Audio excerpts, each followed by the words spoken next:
there's a picture of it. What is that about? It's about him fielding softball questions from people so he can massage people's feelings and justify the press while using them as a megaphone. However, every so often a question gets out there that he kind of isn't prepared for, and he stumbles through, and the market will react to it. Not lately, but during the inflation hike, big deal, big deal.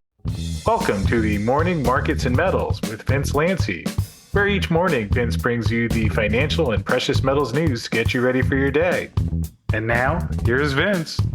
Good morning, I'm Vince Lanci, and today's market rundown is about to start. We're going to talk about Fed Day survival. I'm going to make this easier for everyone to understand and use rather than deal with people who hide behind terminology. So call it Fed Day survival, right? You'll get more out of it today if you get a chance to listen to this. In premium, we have prepared the CTA positioning in detail with what to expect the rest of the week from that cohort of investors. And then we'll look at some market driving news. But first, let's look at the markets themselves. That's the gold 4-hour chart you're looking at there. Dollar's up 27 at 104.10, pretty strong. Bond yields are flat at 428.9. The S&P 500 is up 6 1/3 at 51.82.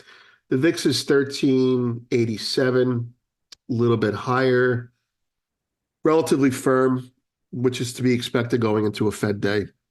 Gold is 2154 and change. That's down $3.20, hovering above where I happen to believe there's a lot of buying, pre-Fed buying. Silver is 24.83, down 6 cents. That's kind of annoying, a little disturbing. I want the market to be above 25, but I don't think the price means anything in any commodity right now going into the Fed. It's after the Fed that the pricing matters. Copper is down almost 3 cents at 4.01.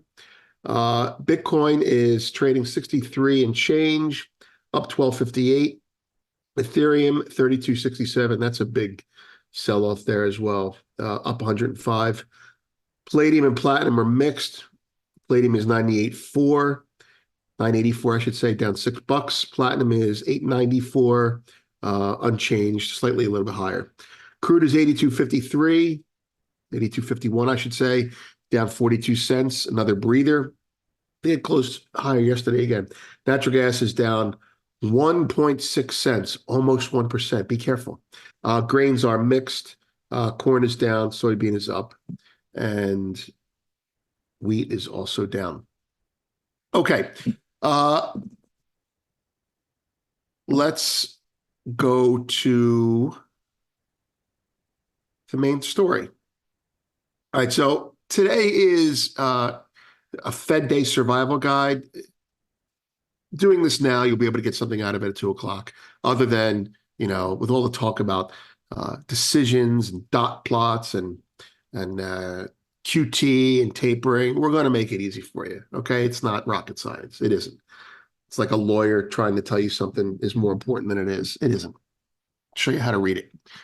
Okay, there's the homepage, the gold bean story. Top left-hand quadrant, it says weekly part 203. Zoltan lays out the state's endgame for Bitcoin.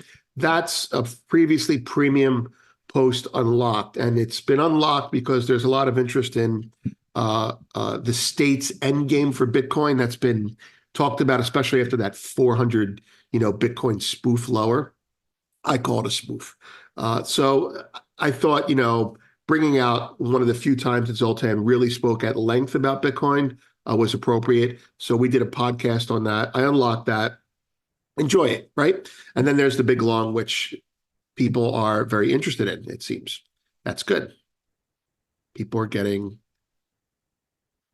focused. Okay, market commentary. As I said, it's going to be about the Fed. The Fed Day is about 4 things, okay? I'm going to show you 4 types of charts, 4 things, and I'm going to try and make it so that you can figure out it's not just, it's very important. Fed Day is very important, not just because they tell you it's important, because it is important. So it's important for the future outlook. Now, it's not necessarily going to change your portfolio on a day-to-day basis that you care about if you're a long-term investor, but it's important to give you an idea of what the path is. Okay, so the four things. Okay, the first one is the decision. Wait, I think I have it up top here. Yeah, no, I don't. All right. The four things: the decision, the dot plot, the redlined statement, and the speech. There's more than that, but I'm going to simplify it to get the most out of it. So the decision, it's pretty simple. They either cut, hike, or do nothing, right? And that graph there, courtesy of Zero Hedge, I'll make it a little bit bigger. I thought it would make it bigger. Uh, that graph there shows the path of the market's opinion of rate cuts. So they thought we were going to have a bunch of rate cuts, and it's going down, and now they think we're going to have 3 rate cuts for the rest of the year. The overwhelming consensus is for the Fed to keep rates unchanged at 5.25 to 5.5 on Wednesday and also in May. That's I'm quoting Zero Hedge on that, and that's pretty reliable. Again, if the Fed does something, well, then this is completely wrong and the markets will react to it.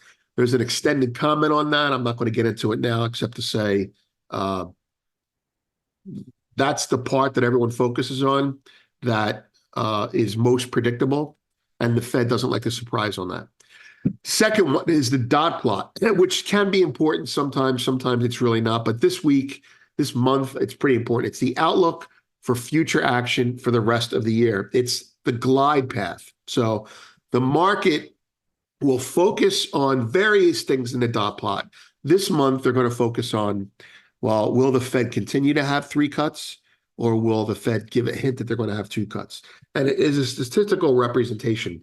It's also called the SEP report, showing what their bias is. You know, one guy says 3, one guy says 2, and it kind of like puts their votes there anonymously, but that's what it is.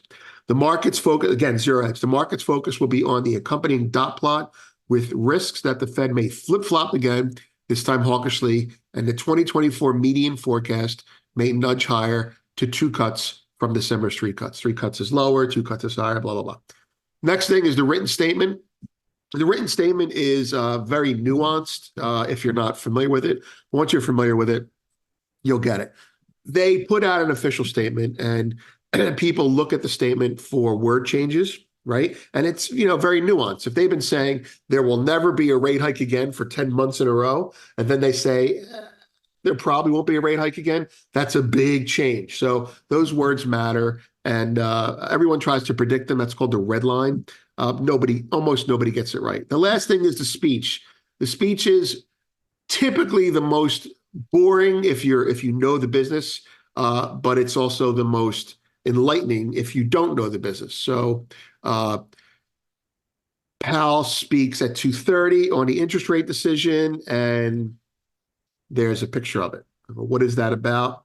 It's about him fielding softball questions from people so he can massage people's feelings and justify the press while using them as a megaphone.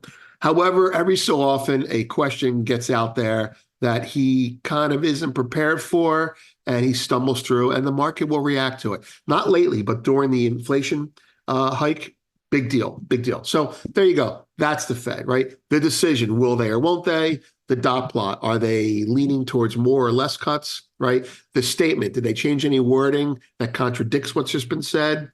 And then the speech, does he do anything stupid during the speech, or does he handle it well? So those are the things to pay attention to. All right, market rundown. Before we do the market rundown, I want to spend a little time on Bitcoin in a kind of a meta conversation. Yesterday, Bitcoin dropped to like 9,000 on one exchange, and I did not bring it up because I didn't have my head totally around it. And I actually thought it was bullshit, but it apparently wasn't bullshit. So here's a take that I think you probably won't hear too many other places, and I want to read this to you.